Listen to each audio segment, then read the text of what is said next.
وخير المعين وصلى الله على سيدنا محمد وآله الطاهرين.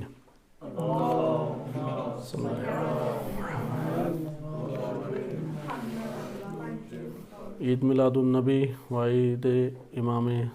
عید میلاد امام صادق علیہ السلام کی مناسبت سے آپ تمام عزیزان کی خدمت میں ہدیہ تبریک عرض ہے۔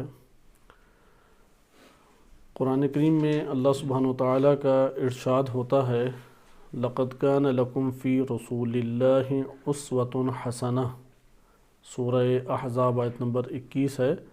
لَقَدْ كَانَ لَكُمْ فِي رَسُولِ اللَّهِ أُسْوَةٌ حَسَنَةٌ، قرآن کریم میں نام لے کے اسوہ حسنہ کا تذکرہ فقط 2 انبیاء کے لیے آیا ہے، ایک ہے نبی اکرم صلی اللہ علیہ وسلم اور دوسری ہستی ہیں ابراہیم علیہ السلام، کہ جیسے سورہ ممتحنہ آیت نمبر 4 ہے، قَدْ كَانَتْ لَكُمْ أُسْوَةٌ حَسَنَةٌ فِي إِبْرَاهِيمَ۔ اچھا، مومنین کا بھی آیا تذکرہ، ہاں اسی آیت میں ابراہیم کے ساتھ ساتھ پھر کلی حکم آیا مومنین، وَالَّذِينَ مَعَهُ، جو ابراہیم کے ہمراہ تھے۔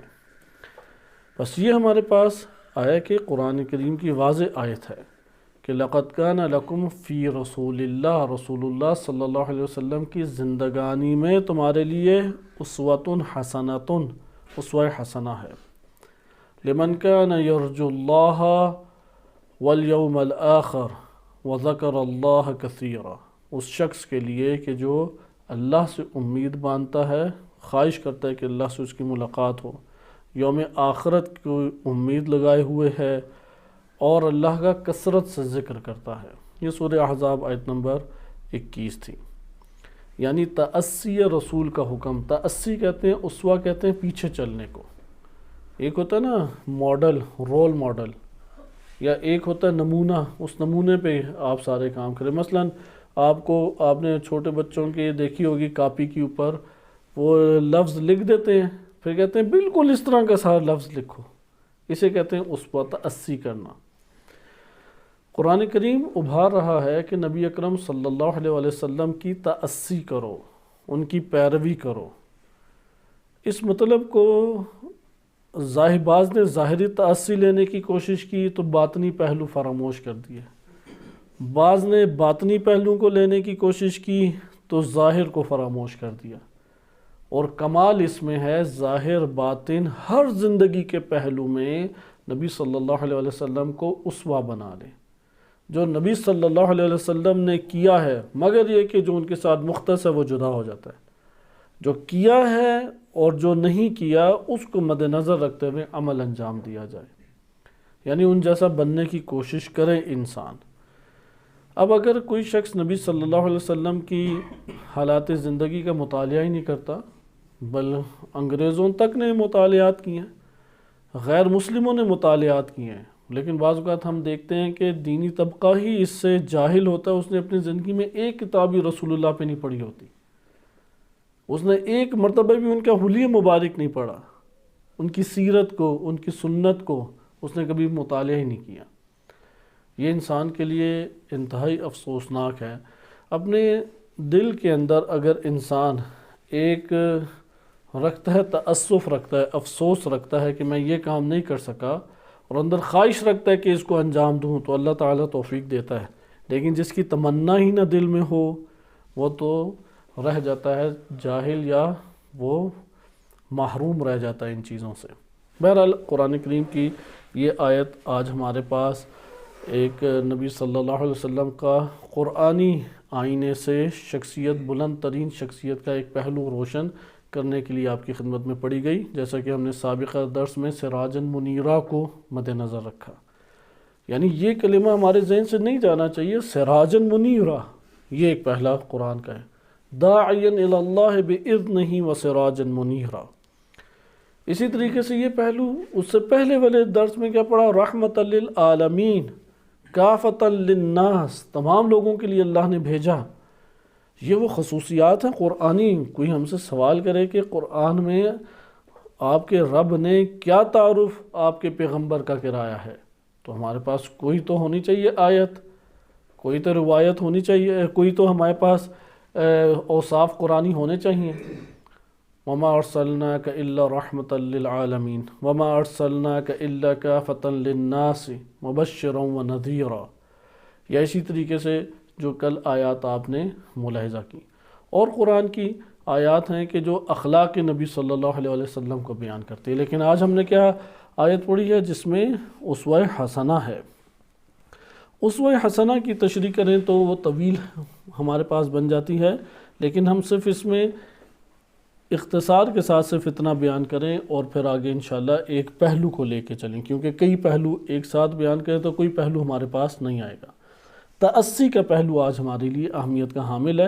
تأسی کی تشریح کئی مثالوں کے ساتھ تفصیلاً کی جا سکتی ہے اور انسان اپنا محاسبہ کر سکتا ہے. ابھی مختصر طور پہ یہی ہم سمجھ لیں، تأسی کا مطلب یہ ہے کہ آیت آ کے انسان کو ابھار رہی ہے کہ اللہ سبحانہ و تعالیٰ نے امت کے لیے یہ لازم قرار دیا ہے کہ نبی صلی اللہ علیہ وسلم کے مطابق چلیں. یعنی آیت کس کے اوپر ابھار رہی ہے؟ رسول کے مطابق چلیں، رسول کی سیرت کو، ان کی سنت کو لینے کی کوشش کریں. امام زمان علیہ السلام کے موضوع کی اگر آپ احادیث کو پڑھیں تو آپ کو معلوم ہوگا کہ اکثر بیشتر جو احادیث ہیں ان احادیث کے اندر اگر آپ دیکھیں تو ان احادیث میں سنت رسول کو زندہ کرنے کی بار بار بات کی گئی ہے. کتاب الہی کی جو حدود مٹا دی گئیں، اور دوسرا کیا؟ سنت رسول کا زندہ کرنا. ان دو کلمات پہ بہت دقت کریں. ہم ایک دو چیزیں قرآن کریم کی آیات میں مزید دیکھتے ہیں. جیسے قرآن کریم نے واضح طور پہ یہ کہا کہ نبی اکرم صلی اللہ علیہ وسلم انتہائی عظیم اخلاق کے مالک ہیں. اخلاق کے حوالے سے جو قرآن نے تذکرہ کیا نبی اکرم صلی اللہ علیہ وسلم کا، اس کو سورہ قلم میں ذکر کیا. وَإِنَّكَ لَعَلَىٰ خُلُقٍ عَظِيمٍ، عظیم اخلاق کے مالک ہیں. اب تأسی کس چیز میں ہم کریں؟ آج کے درس میں چونکہ ہم اسی سے جوڑیں گے. بس ایک حکم آ گیا، لَقَدْ كَانَ لَكُمْ فِي رَسُولِ اللَّهِ أُسْوَةٌ حَسَنَةٌ. اب اسوہ حسنہ میں بہت سارے پہلو ہیں. ہم نے بعض ازدواجی مسائل ہیں، گھریلو مسائل، اجتماعی مسائل، سیاسی مسائل، انفرادی دنیا کے مسائل، ہر چیز میں آپ کو تأسی مل جائے گی. لیکن انہی میں سے ایک ہے اِنَّكَ لَعَلَىٰ خُلُقٍ عَظِيمٍ. قرآن قسم کھا کے یہ بات بیان کر رہا ہے کہ اخلاق عظیم کے مالک ہیں، بہت عظیم اخلاق کے مالک ہیں. اخلاق کو انشاءاللہ تعالیٰ کسی اور مورد میں دوبارہ ذکر کریں گے کہ اخلاق عظیم سے مراد کیا ہے. قرآن میں ایک جگہ تذکرہ آتا ہے کہ اگر نبی اکرم صلی اللہ علیہ وسلم لَوْ كُنْتَ فَظًّا غَلِيظَ الْقَلْبِ، سورہ آل عمران آیت نمبر 159 ہے کہ اخلاق کا ادھر سے آپ اندازہ لگائیں یا پوری آیت دیکھیں. فَبِمَا رَحْمَةٍ مِّنَ اللَّهِ لِنْتَ لَهُمْ، اللہ کی آپ رحمت کے سبب ان کے اوپر بڑے نرم ہیں، اللہ کی رحمت کے سبب ان پہ نرم ہیں. وَلَوْ كُنْتَ فَظًّا غَلِيظَ الْقَلْبِ لَانفَضُّوا مِنْ حَوْلِكَ، اگر آپ سخت دل ہوتے یعنی کرخت ہوتے. ایک ہے کنت فظًا، فظًا کہتے ہیں بد اخلاق. غلیظ القلب کہ اخلاق اچھا ہے لیکن دل بڑا سخت ہے، کوئی اس پہ اثر ہی نہیں ہوتا. ہوتا ہے نا جیسے قرآن کی آیات پڑھی جائیں کوئی اثر نہیں ہے، روایات سنائیں کوئی اثر نہیں، سخت طریقے سے آپ اسے ڈانٹ بڑھ کر دیں کوئی اثر نہیں. غلیظ القلب، اگر نرم دل نہ ہوتے لانفضوا من حولک، تو آپ کے گرد سے یہ سارے کے سارے منتشر ہو چکے ہوتے.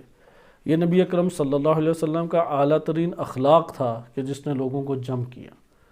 مثلا اگر آپ اپنے معاشرے کے اندر بھی کامیاب ہونا چاہتے ہیں تو آپ کو اپنے اخلاق کو بہت بالاتر لے کے جانا ہوگا. اخلاق کو بالاتر لے جائیں. اخلاق سے بڑھ کر مقناطیس اس دنیا میں اللہ نے خلق نہیں فرمایا. اخلاق اچھا کر لیں، لوگوں کے دلوں میں محبت پیدا ہونا شروع ہو جائے گی. فَاعْفُ عَنْهُمْ، یہ رسول انہیں معاف کر دیں. وَاسْتَغْفِرْ لَهُمْ، اور ان کے لیے استغفار کریں. وَشَاوِرْهُمْ فِي الْأَمْرِ، اور اس بڑے بڑے امور میں ان سے مشاورت لیں. فَإِذَا عَزَمْتَ فَتَوَكَّلْ عَلَى اللَّهِ، اور جب آپ عزم کر لیں تو اللہ کے اوپر توکل فقط کریں. ان اللہ یحب المتوکلین، اللہ متوکلین سے محبت کرتا ہے. آج ہم اسی پہلو سے ایک باب پڑھتے ہیں جس میں تذکرہ ہے، پہلے واقعہ سنا دیتا ہوں، وہ اسی واقعے کے ضمن میں پھر ہم پڑھیں گے۔ اخلاق کے حوالے سے، کیونکہ اخلاق کا معنی یہ ہوتا ہے، ایک ہے ظاہری آپ کا بناوٹ جسم کی، جیسے کہ آپ اپنے اعضاء و جوارح کو اور اپنے مثلا سر کو، بالوں کو مرتب کرتے ہیں، منظم کرتے ہیں، صاف ستھرا رکھتے ہیں، اسے کہتے ہیں خلق۔ اللہ ظاہری خد و خال کیا کہلاتے ہیں؟ خلق۔ اللہ نے خلق کیا یعنی جسم کو بنایا۔ خلق کہتے ہیں روح کی بناوٹ۔ ظاہر کی بناوٹ کیا ہے؟ خلق، خے لام قاف، خلق ان کہلاتا ہے ظاہری جسم کی بناوٹ۔ اگر خے اور لام کے اوپر دو ضمے یعنی پیش ہوں، خلق ہو تو کیا کہلاتا ہے؟ روح کی بناوٹ۔ کیونکہ جس طرح انسان کی ظاہر کی بناوٹ ہے، اسی طریقے سے روح کی بھی بناوٹ ہونی چاہیے۔ بس خلق ہے ظاہری بناوٹ اور خلق ہے روح کی بناوٹ۔ خلق کی جمع ہے اخلاق، خلق کی جمع ہے اخلاق۔ یہاں سے آپ کو ایک اور مطلب بھی معلوم ہو گیا، آیا خلق کا جو تعلق ہے وہ ظاہر سے ہے یا باطن سے ہے؟ ایک سوال ابھارتے ہیں، خلق کا تعلق ظاہر سے یا باطن سے ہے؟ کیا ہمیں جواب ملے گا؟ باطن سے ہے۔ باطن کی حقیقت کا نام ہے اخلاق۔ اسی لیے معروف روایت جو مسلمانوں میں معروف ہے، شہرت رکھتی ہے، بعثت لأتمم مکارم الاخلاق، مجھے اللہ نے بھیجا ہی اسی لیے ہے اس بشر اور انسانوں کے اس معاشروں کے اندر، تاکہ اخلاق کی بلندیوں کو میں تکمیل کروں۔ مکارم اخلاق جو اچھے اخلاق ہیں، صاحب عزت پسندیدہ اخلاق ہیں۔ اخلاق اور عادت میں فرق ہے، اس کی بہت زیادہ تفصیل میں نہیں جاتے کہ ہمارا یہ موضوع ختم نہ ہو جائے، کیونکہ آیت کے ذیل میں روایت سے استفادہ کرتے ہوئے انشاءاللہ تعالی ہم اس پہلو کو مد نظر رکھیں۔ اخلاق اور عادت میں فرق ہے۔ کیا فرق ہے؟ ایک نقطہ مشترک ہے، یعنی ایک اس دونوں میں نقطہ کیا ہے؟ مشترک ہے، اور ایک نقطہ مختلف ہے۔ دونوں کے ایک دوسرے سے عادت اور اخلاق کو جدا کر دیتے ہیں۔ انسان کے لیے بڑا مسئلہ پیش آ جاتا ہے، وہ عادت اور اخلاق کو ایک جیسا یکساں کر دیتا ہے، جم کر دیتا ہے، جبکہ یہ دونوں کیا ہیں؟ جدا جدا ہیں۔ اخلاق اور عادت الگ الگ ہیں۔ نقطہ مشترک کیا ہے؟ عادت بن جائے تو عمل آسانی سے صادر ہوتا ہے، اخلاق حاصل ہو جائے تو تب بھی عمل آسانی سے صادر ہوتا ہے۔ درست ہے؟ دونوں میں نقطہ مشترک کیا ہے؟ جب بھی نفس کے اندر زحمت اٹھاتے ہوئے ایک عمل صادر ہو رہا ہے، وہ اخلاق نہیں ہے۔ نیک عمل ہوگا، عمل صالح ہوگا، اخلاق نہیں ہے۔ مثال کے طور پہ ایک بندے کو درس میں شرکت کرنے کے لیے آتا ہے، نفس پہ جبر کرنا پڑتا ہے، یہ اس نے بہت نیک عمل انجام دیا لیکن اخلاق ابھی نہیں بنا۔ صدقہ دیتا ہے، پیسہ نکالتا ہے، جبر کرنا پڑتا ہے، اخلاق نہیں بنا۔ خدمت کرنا چاہتا ہے مومنین کی یا دینی امور کی، لیکن جبر کرنا پڑتا ہے نفس پہ، اخلاق نہیں بنا، عمل صالح ہے۔ یہ اخلاق کب بنتا ہے؟ کہ جب نفس کے اندر اتنی قوت جنم لے لے اس عمل کے اعتبار سے کہ وہ ارادہ کرے تو صادر ہو جائے، ارادہ کرے تو اس سے صادر، کوئی زحمت اور مشقت نہ کاٹنا پڑے، اسے کہتے ہیں اخلاق۔ اردو والا اخلاق الگ ہے، صحیح ہے، وہ ظاہر سے ایک تعلق رکھتا ہے، یا چند اعمال کو ہم نے اخلاق کا نام دیا ہوا ہے، لیکن اخلاق کی یہاں پہ آپ نے تعریف ملاحظہ کی۔ اچھا، یہ تو نقطہ مشترک ہے۔ عادت ہو تو تب بھی آسانی سے خود بخود عمل انجام پاتا ہے، مشقت نہیں اٹھانے پڑتی ہے آپ کو، اور اسی طریقے سے اخلاق میں بھی ایسا ہی ہے۔ لیکن دونوں کو جدائی کیسے حاصل ہوتی ہے؟ عادت بیرونی طور پہ اسباب بنتے ہیں جس کی وجہ سے ایک آپ کے اندر صفت پیدا ہو جاتی ہے۔ عادت کا عامل کون ہے؟ سبب کون ہے؟ بیرونی عوامل ہیں۔ مثلا افراد ہیں، بری صحبت میں بیٹھتے ہیں، سگریٹ کے عادی ہو جاتے ہیں۔ اب سگریٹ کے پہلی دفعہ عادی ہوں گے تو انہیں پہلی دفعہ سگریٹ میں کھانسی آتی ہے اور کوئی ذائقہ بھی نہیں آتا، لیکن ان کی محفل میں بیٹھ بیٹھ کے ایک عمل اتنی کثرت سے انجام دیا کہ وہ اسے عادت پڑ گئی، بیرونی عمل ہے۔ اخلاق وہ عمل ہے جو باطن کے اندر سے نشو نما پاتا ہے، بیرونی عامل نہیں ہوتا، صحیح ہے؟ یعنی وہ نیت کے دوش پر ہے، ارادے کے دوش پر ہے، عادت ارادے کے دوش پہ نہیں ہے۔ مثال کے طور پہ کوئی شخص سوچتے ہوئے داڑھی سے کھیلتا ہے، انگلیوں سے کھیلتا ہے، آپ اپنے نفس پہ خود غور کریں، مختلف کام انسان کر رہا ہوتا ہے۔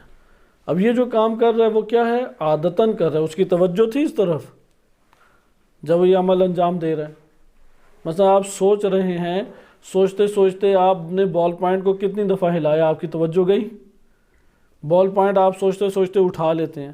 بعض لوگوں کے مثلا آج کل موبائل زیادہ چلتے ہیں تو موبائلوں کی ایک عادت ہوتی ہے، جب بھی باہر نکلیں گے کھول کے ایک دفعہ دیکھیں گے، پھر جیب میں ڈال لیں گے، جب خالی بیٹھے ہوں گے پھر فوراً ہاتھ میں جائے گا، پھر نکال لیں گے، حتیٰ موبائل پڑا ہوتا ہے پھر بھی جیب میں ہاتھ ڈال رہے ہوتے ہیں، کیونکہ عادت کے لیے ارادہ نہیں چاہیے۔ آپ بہت ساری اپنی مثالیں آس پاس اپنے وجود میں دیکھ سکتے ہیں، لیکن اخلاق ارادے کے بغیر جنم نہیں لیتا، کبھی بھی اخلاق ارادے کے بغیر جنم نہیں لیتا ہے۔ لہذا اخلاق اچھا ہو یا برا ہو وہ ارادے کے اوپر منحصر ہے، عادت ارادے کے اوپر منحصر نہیں ہے۔ دوسرا فرق کہاں پہ آ جاتا ہے؟ اخلاق کا عامل بیرونی ہوتا ہے، عادت کا عامل بیرونی ہوتا ہے، اخلاق کا عامل اندرون سے اٹھتا ہے۔ ایک تیسری چیز بھی ہے جو کہ دونوں میں مشترک ہے، اور وہ یہ ہے کہ کثرت سے عمل انجام دیں، یعنی استمرار شرط ہے۔ ہر وہ عمل جو کبھی کبھار انجام دیا جائے نہ عادت بنتا ہے نہ اخلاق بنتا ہے، نہ عادت بنتا ہے نہ اخلاق۔ ہر وہ عمل جو آپ نان سٹاپ انجام دیں، یعنی استمرار سے کنٹینیوسلی انجام دیں۔ مثال کے طور پہ آپ نے ہر روز 1 گھنٹہ ایک عمل کے لیے رکھا ہے تو آپ دیکھیں گے کہ آپ کے اندر اس کی صلاحیت پیدا ہو گئی، لیکن آپ ایک دن بھاگیں، دوسرے دن بھاگیں، تیسرے دن بھاگیں، بھاگنے کی صلاحیت آ جائے گی، یعنی ایک مدت آپ کو کاٹنا ضروری ہے، اور اس مدت میں اگر کبھی کبھار بھاگیں تب بھی نہیں بھاگ سکیں گے۔ اس کی سب سے آسان مثال ہے لکھنے کی صلاحیت۔ آپ بچوں کو دیکھتے ہوں گے، جب بچے لکھنا چاہ رہے ہوں تو اگر ان کو آپ 2 دن لکھائیں اور 4 دن نہ لکھائیں اور 5 سال بھی لکھاتے رہیں تو ان کے ہاتھ میں صلاحیت آ جائے گی۔ یہ تو اسکول کے چھوٹے بچوں پہ غور کریں، آپ کو سمجھ آ جائے گی، ان کے کبھی بھی صلاحیت نہیں آئے گی۔ یعنی لکھنے کی کوشش کرو، ٹیڑھا میڑھا کچھ لکھ لیں گے، صلاحیت کب آئے گی؟ کہ جب وہ استمرار سے لکھتے رہیں۔ لہذا انسان کے وجود جو ہے نا روح، وہ روح اخلاق کا دوسرا نام ہے۔ اگر اس کے اخلاق حسنہ ہے وہ روح خوبصورت ہے، مزین ہے، جمیل ہے، زیبا ہے۔ اگر اخلاق سیئہ ہے تو وہ بری ہے، زشت ہے، قبیح ہے، بدصورت ہے۔ تو یہ ہمارے پاس یہ بات آئی کہ اخلاق حقیقت میں تعارف ہے انسان کا۔ اسی ضمن میں ایک اور نقطہ بھی ذکر کیا جائے، اخلاق اور آداب میں فرق ہے۔ آداب کہتے ہیں ظاہر سے انجام پانے والے عادات اور اطوار یا طور طریقے جو ظاہر جسم سے انجام پاتے ہیں، جو ظاہر سے فقط تعلق رکھتے ہیں اور ہمیشہ اچھے شمار ہوتے ہیں، چاہے وہ کبھی ہی کیوں نہ ہو شریعت کے اعتبار سے، معاشرے میں اچھے شمار ہوں۔ بس آداب میں 2 شرطیں ہیں، نمبر 1 ظاہر جسم سے تعلق رکھتے ہیں، نمبر 2 معاشرے میں ہمیشہ اچھے شمار ہوں گے، چاہے وہ حرام عمل کیوں نہ ہو۔ جیسے آپ یورپ ممالک میں چلے جائیں، وہاں پہ مرد و زن کا ہاتھ ملانا اچھا شمار ہوتا ہے، شریعت نے اس کی قباحت کو آ کے بیان کیا، لیکن معاشرے میں اچھا شمار ہوتا ہے۔ اسے آپ کہتے ہیں ایڈیکیٹس، آداب کو کہتے ہیں ایڈیکیٹس، اور اخلاق کو کہتے ہیں ایتھکس۔ اسلامی اخلاق، الہی اخلاق، اس کو دین اسلام نے پیش کیا ہے۔ علامہ طباطبائی رحمۃ اللہ علیہ نے المیزان میں 3 مسالک بیان کیے ہیں اخلاق کے۔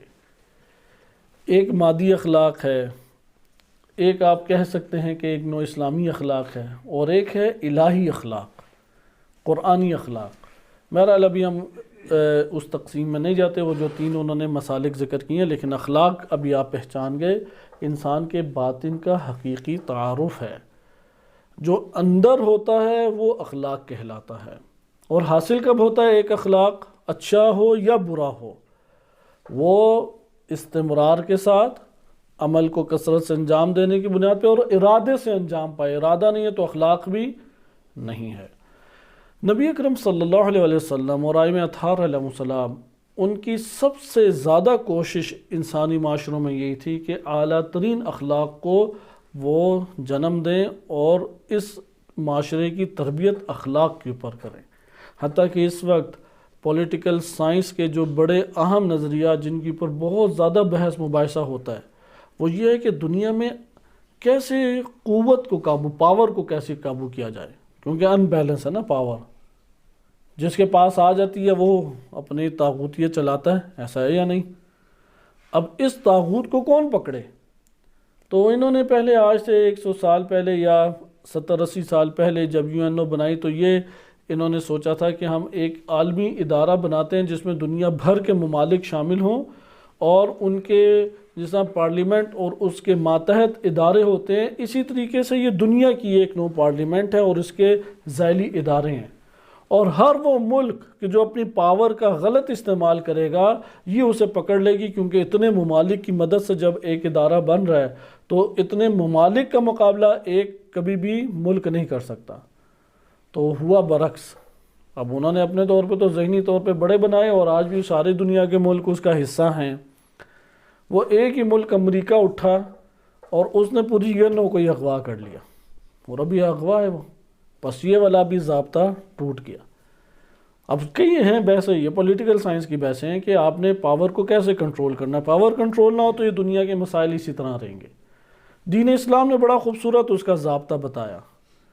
وہ کیا ہے ضابطہ؟ پاور کو کیسے متوازن کریں، کیسے کنٹرول کریں؟ وہ ہے مہدویت. اور مہدویت کے ذیل میں عدالت کی اساس کے اوپر تم پاور دو، وائلہ اسے پاور میں نہ آنے دو. لیکن ایک اور نظریہ اس کے ضمن میں وجود رکھتا ہے اور وہ دین اسلام بھی قبول کرتا ہے، اور وہ نظریہ کیا ہے کہ آپ عالمی سطح پہ اخلاق کو وجود دیں. اس لیے ممالک کے درمیان آج کے دور میں اخلاقی ضوابط بن چکے ہیں. وہ کہتے ہیں کہ انہوں نے انٹرنیشنل ایتھکس یا انٹرنیشنل اخلاقیات جو ہیں اس کو پامال کیا ہے، لہذا اس کے اوپر پوری دنیا شور مچاتی ہے، بھڑکتی ہے. لہذا اخلاق وہ چیز ہے کہ جو اندر کے حیوان کو قابو رکھتا ہے. اخلاق وہ چیز ہے جو انسانیت کے سفر انسان کو طے کراتا ہے. نبی صلی اللہ علیہ وسلم کا بڑا خوبصورت ایک فرمان ہے، شیعہ سنی دونوں کتب میں ہے. ادھر میں آپ سے سوال ایک تو ابھارتا ہوں، کیونکہ سوال ابھارنے کی صورت میں بندہ خود سوچتا ہے. آپ کا سوچنا بہت مہم چیز ہے. ہم کون سا کام کریں تو سب سے زیادہ مشابہ ہو جائیں گے نبی صلی اللہ علیہ وسلم کے؟ یعنی کئی طریقے ہیں نا، ٹوپی پہن لیں، امامہ پہن لیں، کرتا لمبا، شلوار جو ہے وہ ٹخنوں تک، کیونکہ اہل سنت میں ٹخنوں سے اوپر ہے، تشیعوں میں ٹخنوں سے اوپر صحیح نہیں شمار کی جاتی. یعنی آداب کے خلاف ہے ٹخنوں سے اوپر، ٹخنوں تک شلوار. اچھا، اسی طریقے سے داڑھی، کیونکہ نبی اکرم صلی اللہ علیہ وسلم کی داڑھی لمبی تھی لیکن ایک مٹھ سے اوپر نہیں تھی، ہتھیلی سے اوپر نہیں تھی. اور مونچھیں بہت باریک یا تھیں نہیں، پوری کاٹتے تھے. جو روایات میں لفظ آیا ہے اکثر ہمارے علماء اسی کے قائل بھی ہیں. بعض کہتے ہیں کہ نہیں، وہ جو روایات میں 4-5 الفاظ آئے ہیں، معتبر احادیث ہیں مونچھوں کے بارے میں. بعض روایات میں وارد ہوا ہے کہ امام علی علیہ السلام اور نبی صلی اللہ علیہ وسلم اور بالخصوص امام صادق علیہ السلام، بقیہ ائمہ بھی اسی طرح. بعض میں لفظ ہے اخذ کرنا یعنی لے لینا. بعض جگہوں پہ قط کا لفظ ہے، کاٹ دینا. بعض جگہوں پہ جز کا لفظ ہے، اکھیڑ دینا. دیکھیے اب 3 لفظ ہیں کہ وہ مونچھوں کو اکھیڑ دیتے تھے، وہ مونچھوں کو کاٹ دیتے تھے، وہ مونچھوں کو مثلاً لے لیتے تھے، نکال لیتے تھے. یہ 3-4 لفظ آئے ہیں ہماری روایات میں. تو بعض ہمارے علماء ہیں لیکن یہ قلیل ہیں. بعض علماء نے اس سے یہ مطلب مراد لیا ہے کہ اس سے مراد ہے کہ جو لبوں پہ آ جائیں مونچھیں ان کو کاٹتے تھے، بس اتنی مقدار. لیکن اکثر بیشتر علماء کہتے ہیں کہ نہیں، یہ مطلب تو واضح نہیں ہوتا. اس سے مراد ہے مونچھیں کاٹتے تھے. اسی لیے آیت اللہ سعید حکیم کو دیکھیں، مونچھیں بہت ہی باریک رکھتے تھے. بعض علماء نے رکھی ہیں، بہرحال سنت یہ ہے، واجب نہیں ہے. تو خلاصہ کلام، نبی اکرم صلی اللہ علیہ وسلم کے بعض، کیا یہ شخص مشابہ ہے؟ مونچھیں انتہائی کم یا مونچھیں کٹی ہوئی، داڑھی لمبی، سر پہ امامہ اور اوپر کرتا لمبا سا، شلوار، اور اسی طریقے سے سادہ سی جوتی، مسواک اس کے ہاتھ میں یا جیب میں، اور دانت اس کے چمکتے ہوئے، یہ مشابہ ہے؟ یا کون مشابہ ہے نبی صلی اللہ علیہ وسلم کے؟ تو فرمایا رسول صلی اللہ علیہ وسلم کی خود روایت ہے معتبر احادیث میں سے، مجھ سے سب سے زیادہ مشابہ وہ ہے کہ جو سب سے اچھے اخلاق کا مالک ہے، سب سے بہترین اخلاق کا مالک ہے۔ آپ اگر نبی اکرم صلی اللہ علیہ وسلم کی زندگانی کا مطالعہ کریں، کیونکہ اخلاق آپ کو نہیں مل سکتا اخلاق رسول جب تک تأسی نہ ہو، جب تک پیروی نہ ہو۔ یعنی انسان آج کے دور میں، آپ تأسی کا ایک اور میں آسان آپ کی خدمت میں معنی بیان کر دیتا ہوں۔ ہم جب اپنے آپ کو معاشرے کے اندر مزین کر کے لے کے جانا چاہتے ہیں تو کیسا اپنا حلیہ بناتے ہیں؟ کوئی ہمارے پاس ہوتا ہے یا نہیں نقشہ حلیہ بننے کا کہ میں ایسا حلیہ بناؤں؟ جیسے آپ نے آج کل جوانوں کو دیکھا ہوگا، انہوں نے بیگ لٹکایا ہوتا ہے، جینز پہنی ہوئی ہیں، شرٹ ہے، ٹی شرٹ ہے یا پورے بازوں والی، اور تیز بھاگ دوڑ کر رہے ہوتے ہیں، ایک انداز ہے۔ بعض اوقات یہ ہوتا ہے کہ نہیں، ٹائی لگائی ہوئی ہے، سوٹ ہے، اور پینٹ پہنی ہوئی ہے، کالے بوٹ ہیں، اور کفت پورے بازوؤں والے ہیں، اور سفید شرٹ ہے، 3 پیس سوٹ مثلاً پہنا ہوا ہے، ایک انداز ہے۔ بعض افراد ہوتے ہیں چھوٹے بال رکھتے ہیں، بعض بڑے بال رکھتے ہیں، انداز مختلف۔ آج کل داڑھی کا فیشن چلا ہوا ہے، تو یہ نہیں ہے کہ ہر کسی نے داڑھی رکھی ہے تو کوئی اسلامی داڑھی ہے، نہیں، داڑھی رکھتے ہیں افراد، آج کل ویسے ہی فیشن ہے، تو مختلف فیشنز آتے رہتے ہیں۔ تو آپ دیکھیں گے کہ ایک جوان عموماً اپنے آپ کو کس کے مطابق ڈھال رہا ہوتا ہے؟ 2-3 ہمارے پاس طریقے ہیں، یا تو اپنے ظاہر کو ڈھال رہا ہوتا ہے معاشرے کے مطابق کہ معاشرے میں کیا چل رہا ہے۔ معاشرے میں جو چل رہا ہے وہ کہاں سے پتہ لگتا ہے عموماً؟ کیونکہ لاشعوری طور پہ لیتے ہیں، آپ شعوری طور پہ بھی بے شک غور و فکر کرنے کی کوشش کریں، لاشعوری طور پہ انداز انسان لے لیتا ہے، میں بال ایسے بناؤں، میں کپڑے ایسے پہنوں، شرٹ ایسے انتخاب کروں، جوتے ایسے پہنوں، وہ لاشعوری طور پہ معاشرے سے لے رہا ہے۔ دین اسلام نے آ کے اس جگہ پہ انسان کو پابند کیا ہے۔ بہرحال آپ ابھی اس پر فقط غور کریں کہ انسان کس طریقے سے ان چیزوں کو لیتا ہے عام معاشرے میں، جو حلیہ بناتا ہے چند امور کی بنیاد پہ بناتا ہے، ان میں سے ایک معاشرہ ہے۔ اگر آپ معاشرے کو مد نظر رکھیں تو معاشرے سے کیسے انسان لیتا ہے؟ معاشرے سے ایسے لاشعوری طور پہ لیتا ہے۔ معاشرے سے لاشعوری طور پہ لینے کی کیا طریقہ کار ہے؟ 2 سے 3 طریقہ کار ہیں جو اثر انداز ہوتے ہیں۔ پہلا سب سے بڑا طریقہ کار ہے میڈیا۔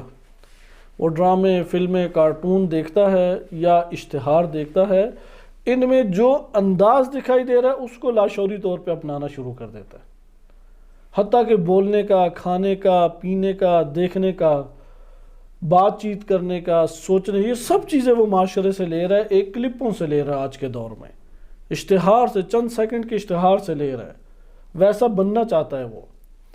دوسرا جو معاشرے سے وہ اخذ کرتا ہے، وہ معاشرے سے لے لیتا ہے، وہ معاشرے کے اندر درمیان میں جو لوگوں کی زندگی بسر کر رہا ہے اور آس پاس لوگوں نے جو حلیہ لیا ہوا ہے وہی اسے سب سے اچھا لگنے لگ جاتا ہے۔ حتیٰ کہ رہن سہن کے طریقے بھی، مثلا ابھی ہم ادھر مختلف طلاب ہیں، آپ طلاب کے آس پاس جو ان کے بستر ہیں اس سے آپ اندازہ لگا سکتے ہیں ان کے گھریلو زندگی کا، آرام سے اندازہ لگا سکتے ہیں۔ یعنی یہ جو عام فرد ہے اس نے کیوں اس طرح کا حلیہ بنایا ہوا ہے؟ مثال ایک ڈبہ اس جگہ پہ پڑا ہوا ہے، ڈبے کے اندر اس کے جس طرح ہوتا ہے نا عمرو یار، ایک فرضی کہانی، اس کی بھی ایک تھیلی ہوتی تھی، اس تھیلی میں بندے بھی اندر سما جاتے تھے، تو اس کا ڈبہ بھی ایسا ہی ہوتا ہے۔ اس میں آپ کو کنگھی بھی مل جائے گی، اس میں دوائیاں بھی مل جائیں گی، اس میں مرہم بھی مل جائے گی، اس میں قرآن بھی مل جائے گا، سجدگاہ بھی مل جائے گی، تسبیح بھی نظر آ جائے گی، پھر کھانے پینے کی کوئی چیز ہو وہ بھی اس کے اندر وہ ڈال لیتے ہیں، سب چیزیں ہی ہوتی ہیں۔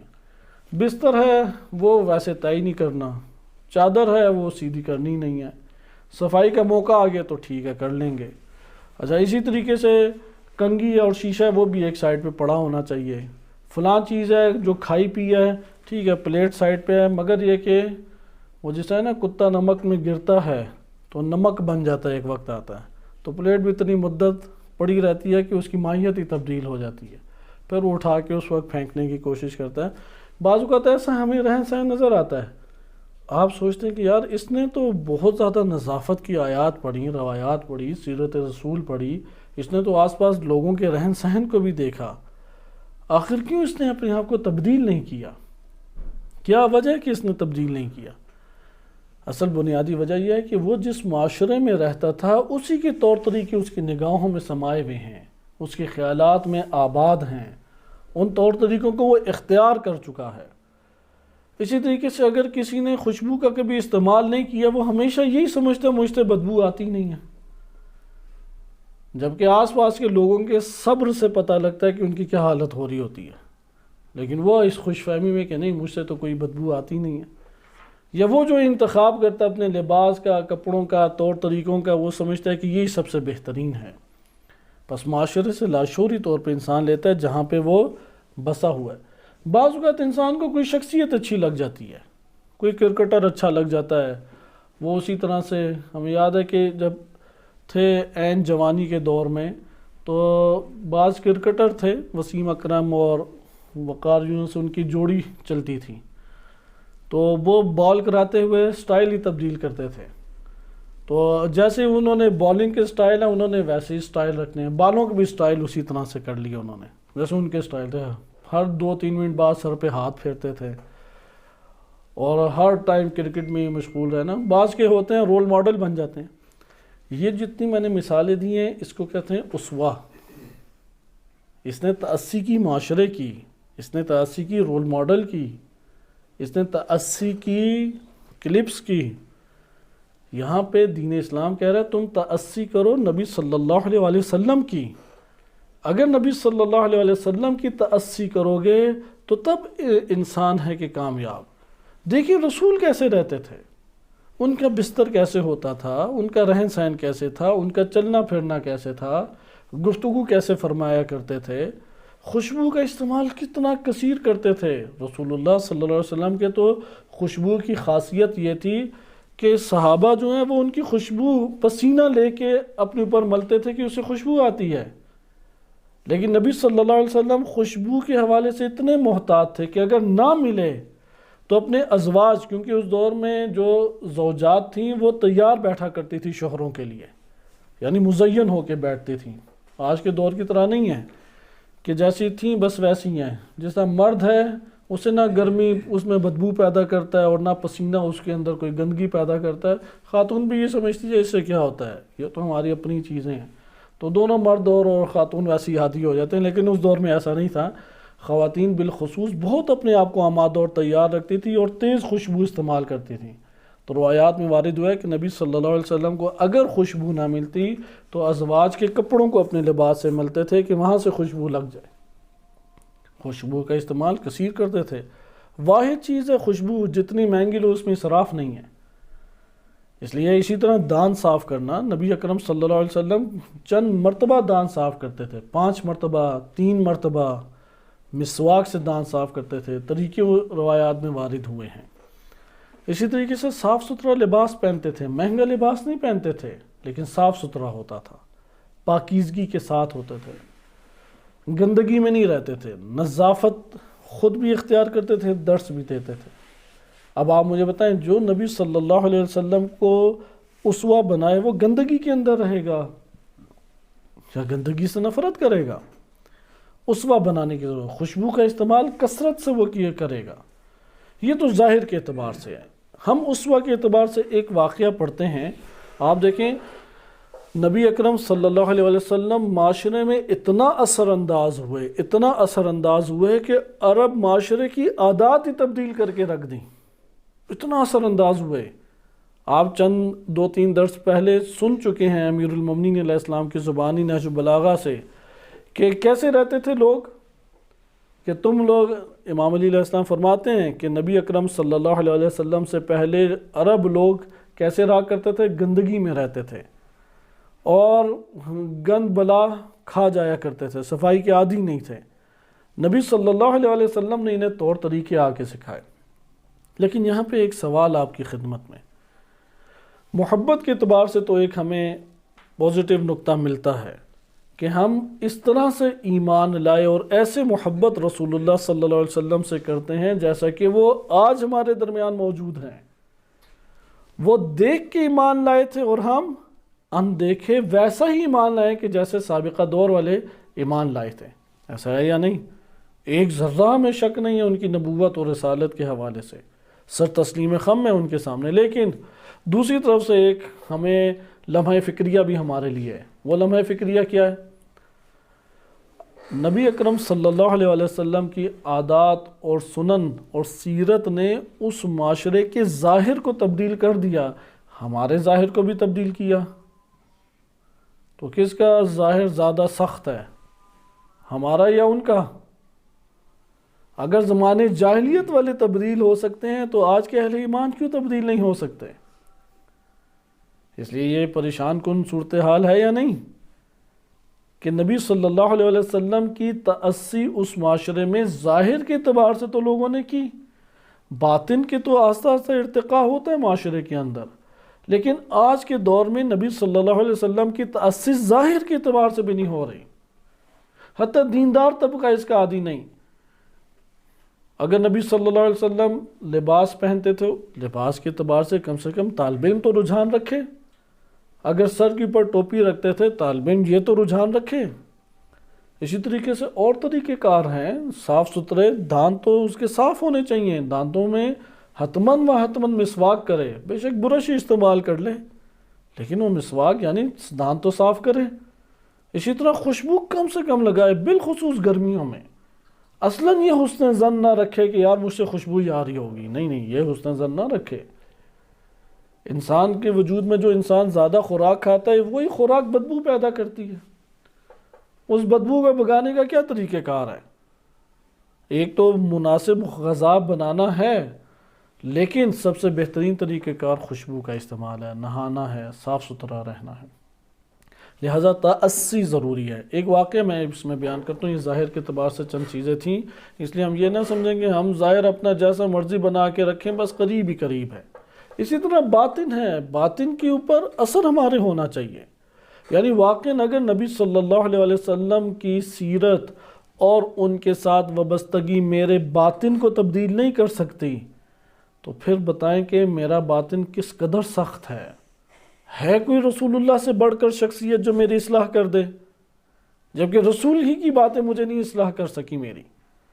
اس لیے نبی صلی اللہ علیہ وسلم کی باتوں کو اپنے پورے وجود کے ساتھ ہمیں قبول کرنا چاہیے اور عمل کرنے کی کوشش کریں.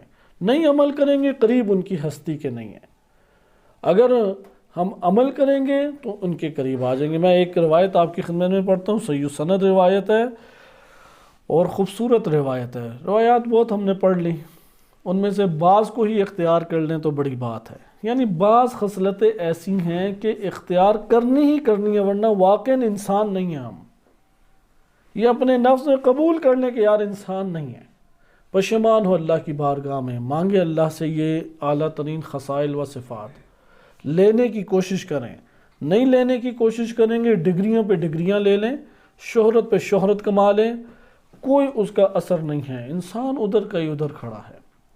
یہ واقعہ دیکھیں، الکافی میں یہ واقعہ نقل ہوا ہے کہ امام رضا علیہ السلام اپنے والد گرامی امام موسیٰ کاظم علیہ السلام سے فرماتے ہیں، امام موسیٰ کاظم علیہ السلام فرماتے ہیں کہ نبی اکرم صلی اللہ علیہ وسلم کی خدمت میں ایک قوم لائی گئی.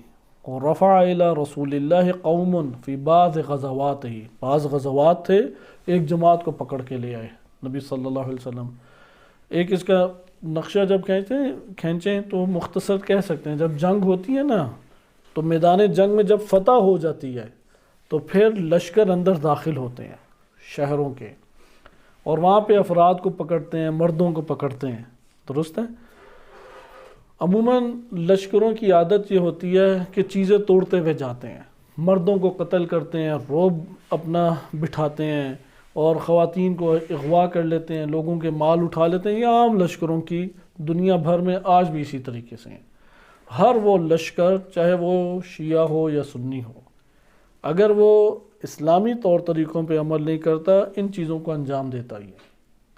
لیکن نبی صلی اللہ علیہ وسلم کا لشکر رسول اللہ کا بہت ہولڈ تھا. اتنا ہولڈ تاریخ میں کسی بھی ہستی کا نہیں گزرا جتنا ان کا معاشرے کے اندر اور اپنی فوج اور لشکر کے اندر ہولڈ تھا، ایک بندہ مخالفت نہیں کر سکتا تھا، کرے تو فوراً پکڑا جاتا تھا، جاسوسوں کا ایک جال بچھایا ہوا تھا۔ تو نبی صلی اللہ علیہ وسلم اس لیے زیادتی نہیں کرنے دیتے تھے، ادب احترام کے ساتھ داخل ہوتے، کوئی توڑ پھوڑ نہیں، کوئی قتل و غارت نہیں، کوئی فصلوں کو نہیں اکھاڑتے بچھاڑتے تھے، خواتین کو کوئی ہاتھ نہیں لگاتا تھا، گھیرا جاتا تھا افراد کو، ایک جماعت گھیر کے لے آئے۔ یہ جماعت کیوں لے کے آئے؟ کیونکہ قیدیوں میں شامل کی جا سکتی تھی۔ قیدیوں میں وہ لوگ شامل ہوتے ہیں کہ جو مقاومت کریں، جنگ کریں، انہیں قیدی بنا لیا جاتا ہے۔ جو مقاومت نہ کریں تو ان کے بزرگوں سے پھر میٹنگز کی جاتی ہیں، مصالحت کی جاتی ہے اور پھر معاملہ کیا جاتا ہے۔ بہرحال ایک جماعت لائی گئی۔ فقال، نبی صلی اللہ علیہ وسلم نے فرمایا، من القوم، کون ہو تم لوگ؟ تعارف اپنا کراؤ، کیونکہ چہرے سے دیندار لگ رہے تھے اصل میں۔ کہا کہ کیا ہو، کون ہو تم؟ فقالوا مؤمنون، ہم اہل ایمان ہیں۔ یا رسول اللہ، مؤمنون، ہم اہل ایمان ہیں۔ ہمارے لیے بڑا لمحہ فکریہ ہے، اسے بہت توجہ سے سنیں۔ رسول اللہ نے وہ شکل سے مومن لگ رہے تھے، تو رسول نے پوچھا، من القوم، کون ہو تم لوگ؟ کہا کہ اہل ایمان ہیں۔ فقال وما بلغ من ایمانکم، کس مرتبہ ایمان تک پہنچے ہو؟ مجھے بھی ذرا بتاؤ، کہاں تک تمہارا یہ ایمان پہنچا ہے؟ کہنے لگے، قالوا، پہلی صفت کیا بیان کی؟ الصبر عند البلاء، بلا کے اوپر صابر ہیں۔ الصبر، السلام علیکم، الصبر عند البلاء، یعنی اس واقعے کے پس منظر کو مد نظر رکھیں کہ جماعت لائی جاتی ہے اور وہ اہل ایمان اپنے آپ کو ظاہر کر رہے ہیں، تو رسول نے پوچھا کون ہو تم؟ یعنی یہ بات ہم اپنے ذہن میں بٹھا لیں اور اعتقاد قائم کر لیں۔ اگر آیات کریمہ اللہ کی طرف سے نازل ہوئی ہیں اور احادیث معتبرہ واقعہ نبی صلی اللہ علیہ وسلم اور ان کے اہل بیت اطہار کی احادیث ہیں، اس کے اوپر ہمیں اعتقاد ہے، تو یقین جان لیں جب تک یہ خوبیاں اور خصلتیں نہیں ہوں گی مومن نہیں کہلائیں گے۔ جو مرضی کرائیں آپ، جو مرضی کر لیں، مومن نہیں کہلائے گا۔ یا یہ روایات اور آیات درست نہیں ہیں، یا آپ قبول کریں کہ یار ایمانی یہ کیفیت نہیں ہے۔ اس لیے ان سے پوچھا کہ تمہارا ایمان کہاں تک پہنچا ہوا ہے؟ کہنے لگے، قالوا الصبر عند البلاء، بلا نازل ہوتی ہے تو صبر کرتے ہیں ہم۔ صبر کی بہت قیمت بیان کی گئی ہے، حتیٰ کہ ایک معتبر روایت میں ہے حضرت داؤد علیہ السلام کو اللہ تعالیٰ نے ایک فرد کے پاس بھیجا اور بعض جگہوں پہ ایک خاتون کے پاس بھیجا اور کہا کہ یہ تیرے درجے کے ساتھ ہے خاتون، جو تیرا درجہ ہے داؤد جنت میں اسی درجے کے اوپر یہ ہے۔ تو خاتون سے پوچھا کیا کرتی ہو تم؟ اس کی صفات پوچھی تو کہا کہ میں نے یا داؤد آپ کی کبھی تکذیب جھٹلایا نہیں ہے۔ سب سے پہلے حجت خدا کو کوئی جھٹلائے نا، جو بھی صفات لے آئے کوئی اس کے لیے کارگر نہیں ہے، آپ کو کبھی نہیں جھٹلایا۔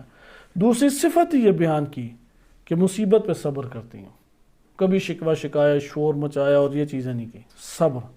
صبر نہیں ہے، ایمان نہیں ہے۔ الصبر عند البلاء۔ دوسرا والشکر عند الرخاء، آسانیوں میں ہوں تو شکر اللہ کا بجا لاتے ہیں۔ شکر سے کیا مراد ہے؟ فقط سبحان اللہ نہیں، حرام امور میں نہیں پڑھتے، لغویات میں لہویات میں نہیں پڑھتے۔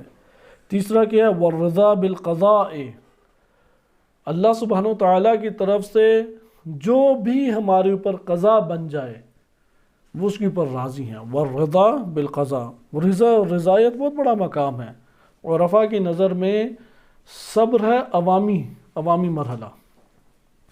عوام کا جو مرحلہ ہوتا ہے، ایک ہے عوام، ایک ہے خاص اور ایک ہے خاص الخاص، یہ خصوصی 3 کیٹیگریز ہیں۔ عوامی مرحلے کو کہتے ہیں صبر، کیونکہ صابر نہیں ہے تو اصل مومن نہیں ہے۔ احادیث ہمارے پاس معتبر صحیح سند ہیں، صابر نہیں ہے، تمام خصلتیں بھی اس کے پاس ہوں، مومن نہیں ہے۔ دوسری کیٹیگری ہمارے پاس آ جاتی ہے یقین۔ تیسری کیٹیگری آ جاتی ہے رضا سب سے اوپر ہے، خاص الخاص سے اس سے اوپر۔ اور رضا بالقضاء، قضا پہ راضی۔ قضا کیسے پتہ لگتی ہے؟ حال سے پتہ لگتی ہے۔ قضا، اللہ کی قضا کو آپ جاننا چاہتے ہیں، کیسے جانیں گے؟ اپنے حال کو دیکھیں، کیونکہ وہ قادر ہے کہ آپ کو اس حالت میں نہ رہنے دیتا۔ جس حالت میں آپ موجود ہیں، اس حالت میں اللہ کی مشیت اور اس کی قضا حتمن ہے تو آپ ہیں، وَإِلَّا نہ ہوتے۔ آپ کہیں پروردگار تو جو چاہتا ہے میں اس کی پر راضی ہوں، اس کو دل میں بہت ابھارے۔ فقال رسول اللہ صلی اللہ علیہ وآلہ، جب یہ 3 صفات سنی تو فرمایا نبی صلی اللہ علیہ وسلم نے، حلماء و علماء، یہ حلیم ہیں۔ علامہ مجلسی رحمۃ اللہ علیہ نے اس کے ذیل میں لکھا ہے حلیم سے مراد عقلاء ہیں، اہل عقل ہیں۔ حلماء، حلیم ویسے کہتے ہیں بڑا ان کا سینہ وسیع ہوتا ہے، فوراً جذبات پہ نہیں آ جاتے، ٹوٹ نہیں پڑتے، یعنی پیالی نہیں ہوتی کہ چھوٹی سا اس کے اندر ایک ڈالی ڈالی جائے تو اچھل کے پانی باہر آتا ہے۔ مثل سمندر ہوتے ہیں کہ بڑا بھی اگر پتھر مار دیں تو وہ فوراً ہی پرسکون ہو جاتا ہے۔ یعنی جتنی بھی باتیں سنا دیں، گالم گلوچ کر دیں، تانے دے دیں، اس کے اندر کے جذبات موجزن ہو کے زبان اور منہ کے ذریعے سے باہر نہیں آتے۔ یہ ایک عظیم انسان، اس لیے رسول اللہ نے تعریف کی ان کی، کہا کہ یہ علماء ہیں۔ نمبر 2 کہا یہی علماء ہیں، کیونکہ عالم جو ہے وہ الفاظ سے تھوڑی پہچانا جاتا ہے، عالم ان خصلتوں سے پہچانا جاتا ہے۔ قیدو من الفقہ ہے، کہتے ہیں قریب اتنے سمجھدار ہیں یہ لوگ، اتنے سمجھدار ہیں، ان یکونوا انبیاء، کہ قریب ہیں انبیاء کے کہ یہ انبیاء ہو جائیں، مرتبہ انبیاء پہ پہنچ جائیں۔ یعنی یہ 3 صفات اگر کوئی حاصل کر لے، اتنا بلند مقام اس کا جاتا ہے، قریب ہے کہ انبیاء کے مکان کے قریب ہو جائے۔ جیسے بعض ہوتے ہیں آپ دیہاتوں میں جائیں، بڑے آپ کو صاف ستھرے پاکیزہ اور بڑے مہذب لوگ نظر آئیں گے، آپ پوچھیں گے کیا اس نے کہاں سے تعلیم حاصل کی؟ یہ وارد ہوا ہے کتابوں میں ہی۔ تو وہ کہتے ہیں کہ ہم نے جہلا سے سیکھا ہے، جاہل کو یہ حرکتیں دیکھ کے سیکھا تو سمجھ گئے کہ یہ ہم میں نہیں ہونی چاہیے عادت۔ اس لیے ضروری نہیں ہے کوئی تعلیم حوزہ علمیہ میں لے کے جائے، کوئی یونیورسٹی میں پڑھے، کالج میں پڑھے، تبھی وہ آگے بڑھے گا۔ آگے دیکھیں، ملاحظہ کریں، امام فرماتے ہیں ان کنتم کما تصفون۔ اب امام نبی صلی اللہ علیہ وسلم ایک اور صفت بیان کر رہے ہیں جو آج کے دور میں راہ نجات ہے انسان کے لیے۔ اس میں بڑے طلاب بھی جکڑے ہوئے ہیں ان فکروں میں، یونیورسٹیز کی دنیا تو جکڑی ہی جکڑی ہے، وہ تو ایک ہے ہی شیاطین کے گڑھ کی مانند ہے کہ جو ادھر جاتا ہے اور بچ جائے تو معجزہ ہی ہے۔ کوئی بھی یونیورسٹی دنیا کی، کیونکہ یونیورسٹی سسٹم ہی ایک غربی تفکر ہے اور غرب نے بڑے طریقے سے اسے اغوا کیا ہوا ہے۔ حتیٰ ایران کی آپ کسی یونیورسٹی کو نہیں کہہ سکتے کہ یہ اس سے مستثنا ہے، وہ بھی اسی طریقے سے ہے۔ ادھر اگر کوئی بچ جائے تو معجزہ ہے، شکار ہو جائے تو تعجب کی بات نہیں ہے۔ 2 ایسی چیزیں رسول اللہ نے اس میں بیان کی کہ نجات یافتہ انسان کے لیے، وہ کیا ہیں؟ امام رسول اللہ فرماتے ہیں ان کنتم کما تصفون، تم جیسا بیان کر رہے ہو کہ تم ان اوصاف کے مالک ہو، اگر ایسا ہی ہے تو پھر میں تمہیں ایک بات بتاتا ہوں، فلا تبنوا ما لا تسکنون، جن میں تم نے رہنا نہیں ہے نہ ان کو بنانے کی فکر کرو۔ یعنی ایسے لمبے چوڑے گھر نہ بناؤ جن میں تم نے ساری عمر رہنا ہی نہیں ہے، تم نے تو قبر میں چلے جانا ہے، کیوں اتنے لمبے چوڑے گھروں کی فکر آ کے تم آباد کرتے؟ وَلَا تَأْكُلُوا وَلَا تَجْمَعُوا مَا لَا تَأْكُلُونَ، جو تم کھا نہیں سکتے مت اسے جمع کرو۔ کل کو تو کسی نے بھی نہیں دیکھا کہ نہیں جی کل کام آئے گا، پرسوں کام آئے گا، فلاں، جس کو تم نہیں کھا سکتے مت اسے جمع کرو، اللہ کی راہ میں اسے عطا کر دو۔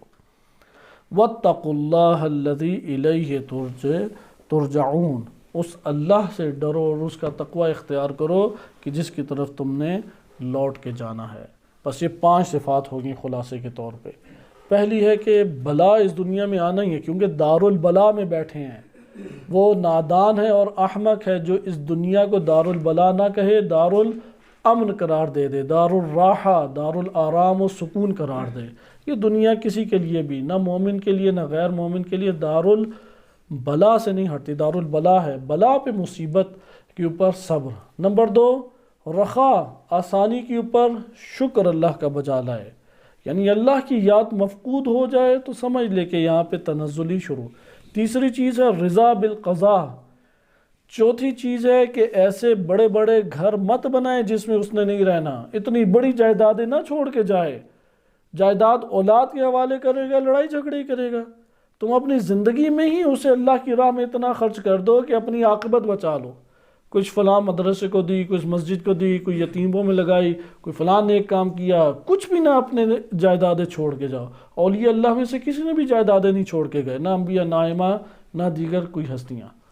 پانچویں چیز ہے جو تم نے نہیں کھانا مت اسے جمع کر کے رکھو، اتنا جمع کرو جو آج کے دن کا رزق ہے۔ اور چھٹی صفت تقوی الہی اختیار کرو کیونکہ اللہ کی طرف پلٹ کے تم نے جانا ہے۔ وصلی اللہ علی سیدنا محمد وآلہ الطاہرین۔